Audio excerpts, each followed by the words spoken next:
Varicose veins కి సరైన చికిత్స కోసం సంప్రదించండి ఎవిస్ హాస్పిటల్. నమస్తే రమగారు. నమస్తే జయ. రమగారు, చావు తెలివితేటలు అంటారు. నాకు అనిపిస్తుంది అసలు చచ్చే ముందు, చనిపోయే ముందు తెలివితేటలు ఎక్కడి నుంచి వస్తాయి కదా?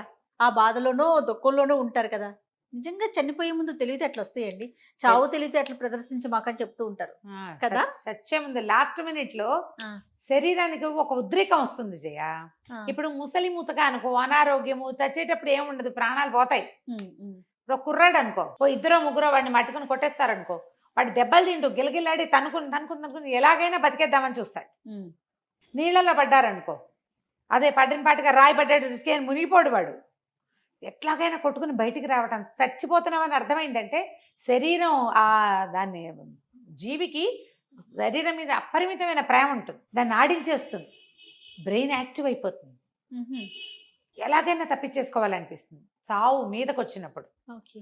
అలాగే కదా మనం మన మీదకి వచ్చేసరికి కొట్టేస్తాం ఉద్రేకంలో. అట్లా చంపేసిన ప్రాణం రక్షించుకోవడం కోసం కొట్టి చంపేసిన వాళ్ళు కనపడతారు. ప్రాణరక్షణ కోసం గనక కొడితే డిఫెన్స్, కొడితే దానికి ఏ శిక్షలు లేవు. ఆత్మరక్షణ చేసుకోవడానికి కొట్టడం, ఆత్మరక్షణ చేయడానికి ఏదైనా చేయొచ్చు.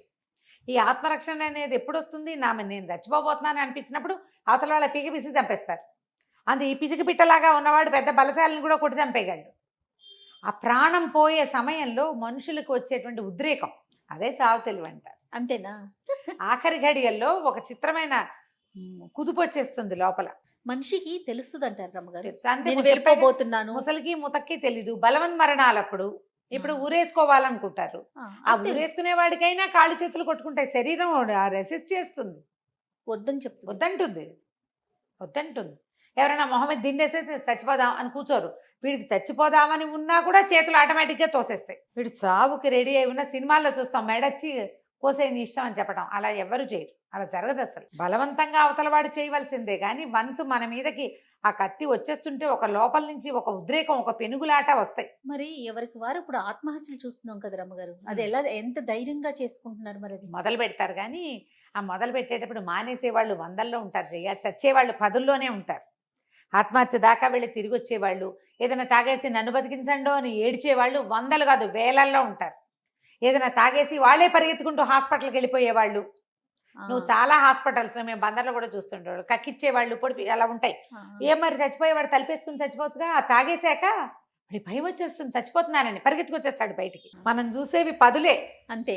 ఆలోచనలు 100లో ఉన్నాయి, 100లో ఉంటాయి. చాలా మంది సూసైడ్ అటెంప్ట్ చేస్తారు. మనకి డిప్రెషన్ కేసులు అని అదని నేను 2-3 సార్లు సూసైడ్ అటెంప్ట్ చేశానంటే ఏం చెప్తారు? సక్సెస్ కాలేదంటే సక్సెస్ కాకపోవటం కాదది, వీడే సక్సెస్ కానివాడు జీవుడు. అలాగే ఉంటుంది. ఎవరో ఉద్రేకం చేసినప్పుడు ఒక్కొక్కడికి వెంటనే కుదిరి చచ్చిపోతారు. పాపం కాళ్ళు కొట్టుకుంటాయి, ఊరేసుకుంటే కాళ్ళు కొట్టేసుకుంటాయి. ఏదైనా మందు వేసుకున్నప్పుడు ఏడ్చి శోకాలు పెట్టేస్తారు. ఈ చేతులు కోసుకున్నప్పుడు గిలగిల్లాడిపోతారు. దూకేసినా కూడా శరీరం బయటికి రావడానికి ట్రై చేస్తుంది నీళ్లలో నుంచి. దాన్నే చావు తెలివి అంటారు. నిజంగా ఆఖరి ఘడియల్లో వచ్చే ఆలోచనలు, అప్పుడు వచ్చేటువంటి ఉద్రేకం, బతకాలన్న ఉద్దేశం, అది పెద్దగా ఆలోచనలోకి రాదు, ఫ్రాక్షన్ ఆఫ్ సెకండ్స్లో వస్తుంది. శరీరం ఆ పని చేసేస్తుంది. భలే బాగుంటుంది. ఒక చందమామ కథ ఉంది, ఆఖరి ఘడి అని. పూర్వం ఒక రాజుగారి రాజ్యంలో ఒక గజ దొంగ ఉండేవాడు. ఎంత దొంగోవాడు, కంటికి తెలియకుండా పాపలు తీసేసేవాడు. మహాశౌర్యవంతుడు. వాడికి పెద్ద గుంపు ఉండేది. పొర్రి భలే కొట్టేశాడే అనుకునేవాడు జనాలు. విడుతుంపదేగా కొట్టేశాడు అన్న మాట వచ్చేది కాదు, వాడు భలే అనిపించేది అనమాట. చాలా శౌర్యవంతుడు, చాలా ప్రతాపవంతుడు. ఎంతమంది మీద పడినా తప్పించేసుకునేవాడు, మెరుపు దాడి చేసేసేవాడు. అసలు సంస్థానంలో ప్రతి వాళ్ళని గడగడలాడిచ్చాడు వాడు. రాజుగారికి విసుగు పుట్టింది. ఎలాగైనా వాడిని పట్టాలనుకున్నారు. మొదట్లో వాడిని ఓర్ని భలే భలే అనుకున్న వాళ్ళు మన దగ్గర కొట్టేస్తే అప్పుడు భలేగా ఉండదు, అంతేగా. ఎవరిమైనా కొట్టేస్తే భలేగానే అనిపిస్తుంది. మన దగ్గర పెళ్ళిళ్ళని వాటిని దోచుకునేవాళ్ళు, దండుగా వెళ్తే వాళ్ళని దోచేసేవాడు.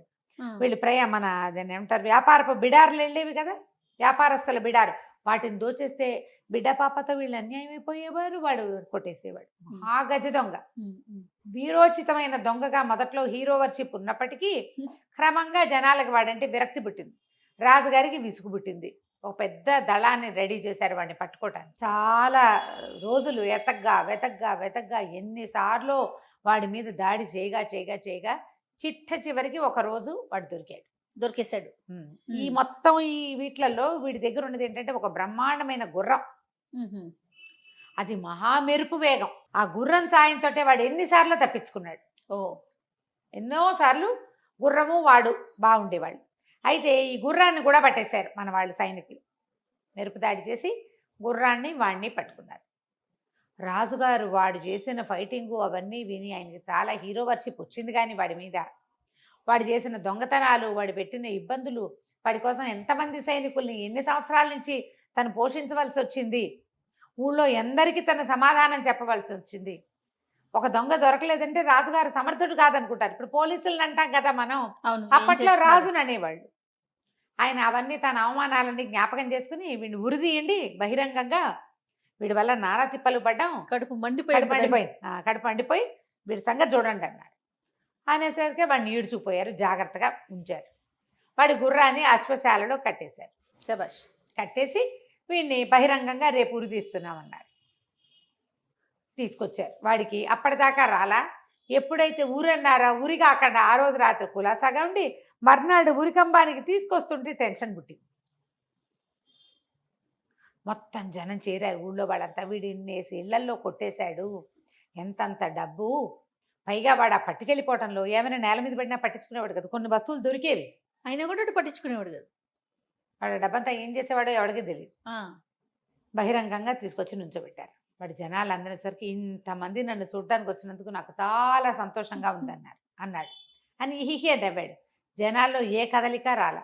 అంటే కొంతమంది మిత్రులు ఉన్నారనమాట నాకు ఇంకా అన్నాడు. అనేసరికి అన్నా కూడా జనాలు మిత్రులన్నా కదల్లా చూస్తున్నారు. కానీ వీడి కంఠము అలా ఖాళీగా ఉన్న ప్లేస్లో వాడి ఎత్తు మీద నిలబడి మాట్లాడేసరికి కొంచెం అవతల దూరంలో ఉన్న అశ్వశాలలో ఉన్న గుర్రానికి వీడి గొంతు వినపడింది. అది సకిలిచ్చింది. వాడు వెంటనే నా గుర్రం అని గుర్తొచ్చింది. అమ్మో నా గుర్రం, అది ఎవరి పాలు పడిపోతుందో అనుకుని, మహారాజా ఆఖరి కోరిక తీరుస్తారా అని అడిగాడు. ఏమిటో చెప్పమన్నాడు రాజు. ఒక్కసారి నా గుర్రం ఎక్కి స్వారీ చేయాలనుంది, నా మొత్తం జీవిత ప్రయాణంలో అదే నాతో ఉంది అనేసరికి రాజు ఆలోచించాడు. జనాలంతా ఏమనుకుంటారు, ఆఖరి కోరిక తీర్చొద్దు, రాజు దుర్మార్గుడు అనుకుంటారు. ఆఖరి కోరిక తీర్చబోతే చచ్చే ముందు ఎవ్వడికైనా ఆఖరి కోరిక తీర్చాలి, ఇది నియమం. మనం కూడా ఇప్పుడు కూడా పీనల్ కోడ్లో కూడా ఉంది అది. సరే ఏం చేశారు, ఆ రాజు ఆలోచించాడు. ఇన్ని వేల మంది జనం ఉన్నారు చుట్టూ, తప్ప అదేంటంటే బహిరంగ స్థలమే కానీ కోట గోడలు, చుట్టూతా గోడ ఉంది దానికి, చాలా పెద్ద ప్లేస్. అక్కడ ఇలా పోటీలు అవి జరిగే స్థలం. ఆ స్థలంలో ఉరిదీస్తున్నారు. సైనికులు వేల మంది ఉన్నారు. గోడలు దాటి వాడు ఎక్కడికి పోతాడు గుర్రంతో కదా. పైగా గుంపులోకి మనిషి ఒకడెళ్తే దూరిపోతే కనపడ్డు, గుర్రంతో దూరితే కనపడతాడు. ఆలోచించి ఈ ప్రజల్లో తనకు చెడ్డ పేరు వస్తుందని ఊహించి, పట్టండ్రా వాడి గుర్రాన్ని అంటే మంత్రి సైన్యాధిపతి, వద్దు వాడు దొంగ, పైగా మెరుపు వాడు అంటే ఏం కాదు, ఆఖరి కొరకు తెచ్చపతేట తెప్పించాడు అన్నారు. ఆ గుర్రం కథం తొక్కుకుంటూ వచ్చింది. యజమానిని చూసి సంతోషంగా సకిలిచ్చింది. వీడి కూడా మిగిలిన వాటి మీద ఆశపోయింది. ఆ గుర్రం మీదే పంచప్రాణాలు వచ్చేసాయి. అది అట్లా తన కోసం ప్రాణం పెట్టుకుని ఉంటుందని వాడికి ఇదివరకు ఎప్పుడూ తెలియలే. వాడితో ఉంది కానీ వాడు పరిగెత్తుకుంటూ వెళ్ళి దాన్ని కావలిచ్చుకున్నాడు. ఎక్కి ఒక రౌండ్ కొట్టాడు. జనాలంతా చూస్తున్నారు. అబ్బా గుర్రం ఎక్కితే ఏమి రాజసంగా ఉన్నాడు కుర్రాడు, దొంగ అయితే అయ్యాడు కానీ ఏం స్టైలిష్గా నడుపుతున్నాడు. మనం కూడా బైకులు వాళ్ళని చూసి అలాగే అనుకుంటాం, ఎంత స్టైలిష్గా ఉన్నాడు అని. అక్కడి నుంచి మొదటి రౌండ్ ఆ జనాల మధ్యలో జనాలంతా నిలబడ్డారు, ఓ రౌండ్ కొట్టాడు. చూశారు. రెండోసారి గుర్రంతో కథం తొక్కిచ్చాడు. కథం తొక్కించాడంటే అది ఒక కవాతు లాంటిది. జనాలకి ఒక ఉత్సాహం వచ్చేసింది, చప్పట్లు కొట్టేశారు. వాడు దొంగ, అది దొంగవాడి గుర్రము, వీడు చచ్చిపోబోతున్నాడు, అది మర్చిపోయారు. మనం ఏది చూస్తుంటే దాంట్లోకి వెళ్ళిపోతాం. అంతే, సినిమా చూసినా అలాగే వెళ్ళిపోయి ఏడుస్తాం మనం వాళ్ళతో పాటు. అది వేషం అని మనకీ తెలుసు. అవును, అయినా సరే మమేకం అయిపోతాం. మమేకం అయిపోయాక వాడికి ఒక వెర్రి పిచ్చి ఊహ వచ్చేసింది. ఇప్పుడు నన్ను చంపేస్తారు, నా గుర్రం ఎవడి పాలో పడుతుంది, అదేదో నేను నా గుర్రం ఓసారి చచ్చిపోతే సరిపోతుంది కదా, ఓరి దుర్మార్గుడు, నన్ను కూడా నాతో పాటు నా గుర్రాన్ని కూడా తీసుకుపోవాలి అనుకొని ఏం చేశాడు, గుర్రాన్ని డొక్కల్లో తన్ని రైమని లాగిచ్చాడు. లాగిచ్చేసరికి అది పరిగెట్టుకుంటూ వెళ్ళి వాడి ఉద్దేశం ఏంటంటే కోట గోడ దూకించాలని. దూకే ప్రయత్నంలో పడి చచ్చిపోతుంది. ఇద్దరు చచ్చిపోతాం. ఇద్దరం ఒకేసారి పోతాం. అది ఏకంగా 28, 24 అడుగుల గోడ. అంత మటుకు ఎక్కలేదు ఇది అని ఊహించాడు. ఈ జనం మధ్యలోంచి దూసుకెళ్ళాలి వాడు. గుర్రం మీదకి వచ్చేసరికి జనాలంతా దారిచ్చేశారు, హాహాకారాలు చేశారు, సైనికులంతా కేకలు పెట్టారు. రాజుగారు అయ్యో అయ్యో ఏంట్రా ఏంట్రా పట్టుకోండిరా అన్నాడు. పట్టుకోలేదు గిట్టుకోలేదు. క్షణాల్లో ఈ గుర్రం కాస్త పైకి వెళ్ళిపోయింది. జనాలంతా ఈలలు చప్పట్లు వేయడం మొదలుపెట్టారు. మొదట హాహాకారాలు కాస్త జయకారాలుగా మారిపోయినాయి, విజయచేధ్వానాలు. ఈ ఎగిరిన గుర్రం కోట గోడ దాదాపుగా 10 అడుగుల 12 అడుగుల వెడల్పు ఉంటుంది. ఆ గోడ మీద నుంచుంది అది. వాడు కాస్త అక్కడే ఉన్నారు ఇద్దరు. వాడు ఏమనుకున్నాడు, పైకి ఎగురుతుంటే పడిపోతాము, అది చచ్చి ఊరుకుంటుంది, నేను చచ్చి ఊరుకుంటా అయిపోయింది గోల అనుకున్నాడు. కానీ దానికి కూడా తెలుసు యజమానిని చంపేస్తారని, తను చచ్చిపోతానని. అందాక వస్తే వీడికి ఎట్లాగా చచ్చిపోయే ముందు ఇలాంటి వచ్చిందో గుర్రానికి వచ్చింది. అది శాయశక్తుల పైన గోడ మీద ఎక్కడానికి ఎక్కేసింది. అది ఎక్కి నుంచునేసరికి ప్రజలంతా నాస్తి ఊరిని 20 అడుగుల గోడ, వాడేమిటి వాడి గుర్రం ఏమిటి, జనాలంతా చప్పట్లు కొడుతూ ఉండగా అవలీలగా ఇట్టించి ఎక్కిన వాడు దూకలేడు. సైనికులు పరిగెత్తి రాజుగారు సైన్యాధిపతి కేకలు పెట్టే లోపల వాడు గుర్రంతో అవతల వైపు అగడుతుంది దానికి కందకం.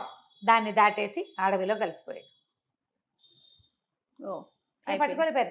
ఆఖరి ఘడియల్లో వాడికి వచ్చిన ఉద్రేకం వల్ల వాడు తప్పించుకున్నాడు. చావు తెలివి, కరెక్ట్. చావు తెగింపు.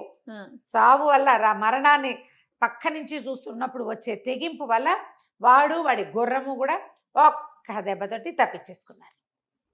ఇక అంతే కదా. రాజుగారు సైనికులు పరిగెత్తారు, వాడు కాస్త వెళ్ళిపోయాడు. కానీ వాడి తర్వాత దొంగతనాలు చేయలే. ఆ రాజ్యం విడిచిపెట్టి పోయాడు. కథ కంచికి మనం ఇంటికి. భలే ఉందండి, చాలా బాగుంది చావు తెలివితేటలు. నమస్తే.